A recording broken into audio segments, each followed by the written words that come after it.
hattoki mana shu joyga ustamizning ism sharhlari ham bitilgan ekan va shu davrgacha saqlanib kelmoqda. Do'stlar, hozir men Qo'qon shahrida joylashgan juda tarixiy joyga keldim. Bu yer Miyon madrasasi hisoblanadi. Bu yerning mashhurligi nimaligini hozir bilib olishingiz mumkin. Sabab bu yerda 20 yil davomida mashhur adibimiz, shoirimiz Muqimiy Xitoyda yashab ijod qilgan.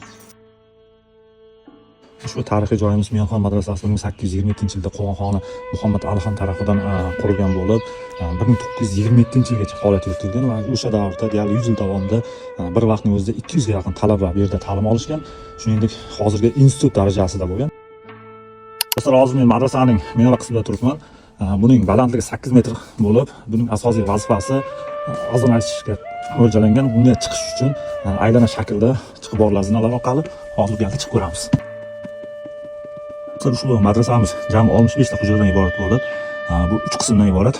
Birinchi hovli, bu ikkinchi hovli va bu yerda uchinchi hovlidan iborat. Bu yerda darsxonalar, yotoqxonalar va hujralardan iborat. Madrasaning 3-binosida turibman. Bu ikkita ayvondan iborat. Bunda ham hujralar bor. Bittanasiga ahamiyat qilamiz. Mana shu archamiz o'sha vaqtlar, ya'ni 1900-yillarda qurilgan archa bo'lib, hozirgacha yashab kelmoqda. Bu yerlarda ta'lim tizimi 3 bosqichda bo'lgan, ya'ni boshlang'ich, o'rta va oliy ta'lim tizimidan. Yana bir narsaga e'tibor qilamiz. Mana shu g'ishtlar ham, mana shu ko'rgan hamma g'ishtlaringiz va qurilish ishlari shu paytgacha saqlanib kelgan tabiiy o'sha vaqtlar ishlari. Bu faqatgina salgina charx berilgan. Bu ayvonlarda esa yozgi qismda bolalar, shu talabalar o'quv jarayoni olib borgan ekan. Bu hamma narsa o'sha vaqtning tabiiy qishlari ko'rib turganingizdek. Bu hozir ko'rib turgan joyimiz ikkinchi bino hisoblanadi. Bu yerda ham o'quv jarayonlari bo'lgan. Bu keyinchalik mana bu qismi keyinchalik qurilgan ekan. Bu hojatxona, bu qismlar esa bu haqiqiy tabiiy o'sha vaqtlarda qurilgan binomiz. Madrasamiz 4 qismdan, ya'ni darsxona, chillaxona, yotoqxona va xonaqohdan iborat bo'lib, hozir biz darsxona qismiga kirib boryapmiz. Demak, qadrdonlar, ushbu madrasamizning darsxonasi mana shunaqa ko'rinishda bo'lgan. Ko'rib turganingizdek, o'sha vaqt atmosferasi his qilyapsiz deb o'ylaymiz. Mana bu kitoblar, mana shu asor antiqalar hammasi o'sha davrga tegishli shu madrasada foydalangan.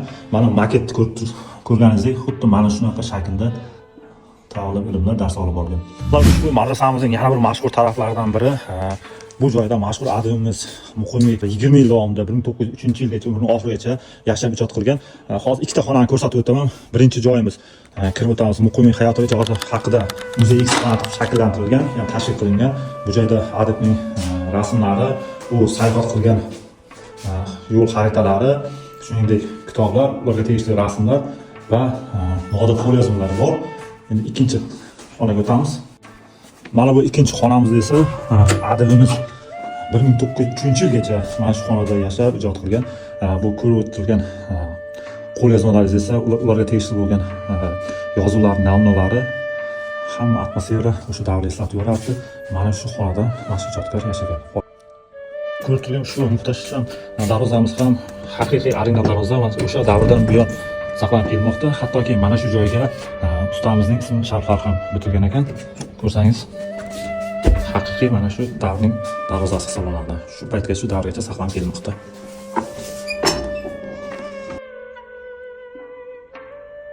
Agar Qo'qonga ish yuzasidan yo yumush bilan kelib ketsangiz, mana shu madrasaga kelishni tavsiya qilaman. Hozir narxlari unchalik baland emas ekan. 18 yoshgacha to'lgan bolalarga 3000 so'm, undan kattalarga esa 6000 so'm ekan. Ushbu mablag'lar mana shu madaniy obyektni saqlash uchun sarflanar ekan. Faqat men shaxsan o'zim tavsiya qilaman, chunki o'sha davrning, o'sha paytning atmosferasini shunchaki tanangizda his qilasiz. Hammaga rahmat.